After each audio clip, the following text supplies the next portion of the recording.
जो तर्ज जिंदगी है, क्या कहते हैं उसको, लिविंग स्टाइल, है ना, अमीरुल मोमिनीन से लेकर के और 7वें इमाम तक आम पब्लिक की सतह से भी इन्होंने नीचे रखा।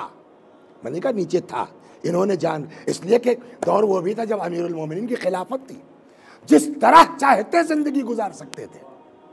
लेकिन आलम तो ये है कि नौकर को लेके गए, समझ गया, कहे भैया कुर्ता है तुम्हारे पास, कजी है, पैराहन, कितने का है, कहे 1 दिरहम का भी है, 2 दिरहम का भी है।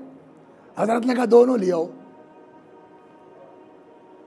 2 वाला बढ़ा दिया नौकर की तरफ, कंबर की तरफ, 1 दिरहम वाला खुद ले लिया।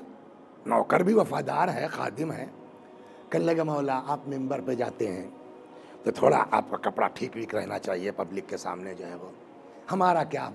हजरत ने कहा मियाँ तुम जवान हो, तुम्हारी उम्र है पहनने की, मैं क्या बूढ़ा हो चुका हूँ। तो इक़्तिदार के बावजूद, खिलाफत के बावजूद जो लिविंग स्टैंडर्ड था उन्होंने पब्लिक के बल्कि उससे भी नीचे रखा, ताकि अवाम को तस्कीन हो जाए कि जब मेरा मौला इस तरह है तो मुझको क्या दिक्कत है। तो गुरबा के लिए एक वो रास्ता फराहम किया कि उनको टेंशन ना हो। इमाम हसन का ज़माना आया, इमाम हुसैन का, सबका वही है, अवामी सतह के बराबर खुद भी ज़िंदगी गुजार रहे हैं, बल्कि जाके खुद खेतों में काम करते थे, खेतों में काम करते थे। इमाम काज़िम अलैहिस्सलाम के लिए सलवात दरवाज़ सुनिए। अच्छा, अल्लाह न करे किसी को हौका हो जाए किसी को समझाने का। कुछ लोग होते हैं बात बात पर समझाना, बात बात पर ये, तो जब ये हौका होता है तो वो कहीं भी निकल जाता है।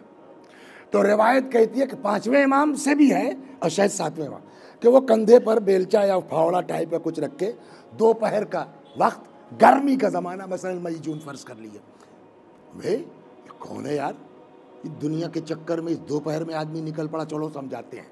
वो हौका था तो बेचारे फंस गए, जाके गए तो देखा कि साहब वो तो इमाम है। कहने आप, समझ गया, आप और दुनिया के चक्कर में, अगर इस वक्त आपको मौत आ गई तो क्या होगा। इमाम को समझाने आए, समझ रहे हैं, यानी दुनिया के चक्कर में मर गए। हजरत ने फरमाया अगर इस वक्त मुझको मौत आ जाए तो ऐन इताअत खुदा में मौत आई है। उसके बाद फरमाया अगर मैं काम न करूं तो क्या करूं, तुम जैसे लोगों के आगे हाथ फैलाऊं। इसीलिए एक जगह रिवायत है, छठे इमाम ने जो शियों की पहचान बताई है, शियातुना मन लम यसअलिन्नास वलौ माता जुआ, हमारा शिया वो है भूखा मर जाएगा हाथ नहीं फैलाएगा। सलवात दरबार शियत की पहचान है। बहरहाल तो ये ज़माना 7वें इमाम तक रहा है। कहने का मतलब ये, इमाम अव्वल से लेके, बल्कि 7वें इमाम का तो हाल ये था कि कैद खाने में शहादत ही हो गई। छठे इमाम में आप कहेंगे साहब वहाँ तो बड़ा, मैंने कहा जी हाँ शुरू में रहा है। 5वें इमाम और छठे इमाम मस्जिद में बाकायदा क्लास लगती थी, 4-4 हज़ार लोग। लेकिन छठे ही इमाम के ज़माने में हालात इतना चेंज हुए हैं कि उस गली से गुजरना मुश्किल था। आदमी 10 बार सोचता था कि कहीं इंटेलिजेंस वाले देख न रहे हों।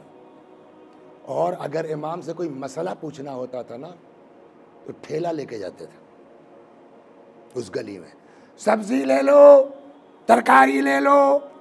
तब हजरत का घर खुलता था, सामने से आदमी आता था बर्तन लेके, लाओ भैया, तो वो जो बेचारा ठेले वाला है वो सवालात की पर्ची उसमें डालता था, ऊपर से सब्जी। दूसरे दिन फिर जब आता था तो उधर से जवाब मिलता था। ये कैफियत रही है इमामत की इब्तिदा से लेके 7वें इमाम तक। लेकिन जब 8वें इमाम का दौर आया, सलवात बर मोहम्मद, सुनिए। अच्छा, 8वें इमाम का दौर आया तो उस जमाने का जो हजरत के जमाने का था हाकिम, क्या नाम उसका, मामून। अरे साहब, अगर कभी सियासी नहज से इसकी ज़िंदगी का कमबख्त की मुतालिया कीजिए ना, तो आज के जितने हैं सब फेल हैं उसके आगे। अब्बास और अबू तालिब जनाब अब्बास और हजरत अबू तालिब दोनों सगे भाई हैं ना, अब्दुल मुत्तलिब के बेटे। एक की औलाद बनी अब्बास, यही मामून वगैरह जो हैं, एक की औलाद ये इमामत का सिलसिला। तो एक ही चने की दो दाल तो हैं। इन सबों ने क्या किया, इसका इस्तेमाल किया। इमाम हुसैन और हम जो है बनी हाशिम हैं, हम बनी हाशिम हैं और हम जो है वो ख़ानदान पैगंबर के हैं, और उसका इनको बेनिफिट मिला। इनकी सरकार बन गई। मैं बहुत उसमें नहीं जा सकता हूँ मज़मून। इनकी सरकार बनी अब्बास की बन गई। पहला वाला तो कुछ रहा, अबुल अब्बास सफ़ा, कभी मौका मिलेगा तो उस पर पढ़ूंगा मैं उसने क्या किया। लेकिन उसके बाद या शायद उसी से फिर ये लोग बल्कि बनी उमैया से आगे बढ़ गए अहले बैत को सताने में। इमाम सातवें इमाम की तो वहीं शहादत हुई ना, इसी के बाप के हाथों मामून के, हारून के ज़रिए से।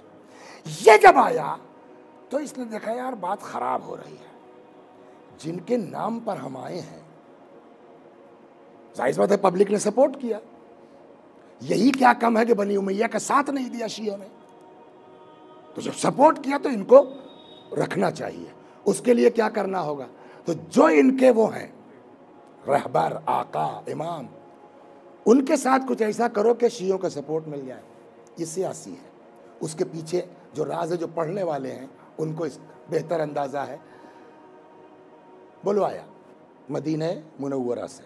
क्यों साहब, आपका हक है साहब आपका हक है, आप मक्कारी देख रहे हैं। लेकिन इमाम तो नीयत समझते हैं ना, इमाम नीयत समझते हैं। और इसीलिए जो रिवायतें हैं ना उलमा के लिए, हम लोगों के लिए नहीं, हम लोग तो तालिब इल्म भी नहीं ढंग के, उलमा के लिए जो रिवायतें हैं इसीलिए कहती हैं होश में रहो। एक रिवायत उसूल काफ़ी बड़ी गज़ब की है, आरिफन बे अहले ज़माने मुस्तौहशन मिन औसक़ इख़वाने। वाकई आलिम वो है जो अपने ज़माने के लोगों की परख बढ़िया रखता हो, एक और मुस्तौहशन मिन औसक़ इख़वाने, सबसे ज़्यादा जिस पर भरोसा किया जा सकता है उससे भी दहशत में रहे कि कब मुझको फंसा देगा। सलवात, यह है रिवायत मौजूद। तो इमाम तो सब देख रहे हैं। चुनांचे हजरत ने कहा नहीं, मुझको नहीं चाहिए। उसने कहा ठीक है कोई बात नहीं, इस पर बहुत इसरार भी नहीं हुआ, आप मेरे बाद हो जाइए, यानी वली या अहद हो जाइए।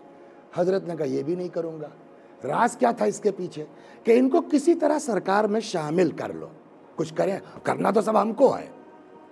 आज भी कोई अपनी कौम का आदमी बलिस्टर हो जाए वो क्या कर लेता है ना। लेकिन पब्लिक चीखती है कि साहब मंत्री है कुछ कर नहीं रहे हैं, तो उसका बेचारे कोई फायदा नहीं हुआ मिनिस्टर होने से, सिवाय इसके क्या और बेआबरू हो जाता है। हम लोग इसको समझ नहीं पाते। इमाम की तेज निगाह समझती है इसको कि ये मुझको क्यों बनाना चाहते हैं। सलवात दर मोहम्मद, गौर कर रहे हैं आप। हजरत की निगाह से उसने कहा वली अहद बन जाइए। इमाम ने कहा वो भी नहीं होगा। तो उसने कहा नहीं होगा, कहा नहीं होगा। कहा तो हम वही करेंगे जो बाप दादा ने किया है आपके बाप दादा के साथ। समझ गए, यानी हम मार देंगे। तो जान बचाना तो वाजिब है। इमाम ने कहा ठीक है, मगर एक शर्त है।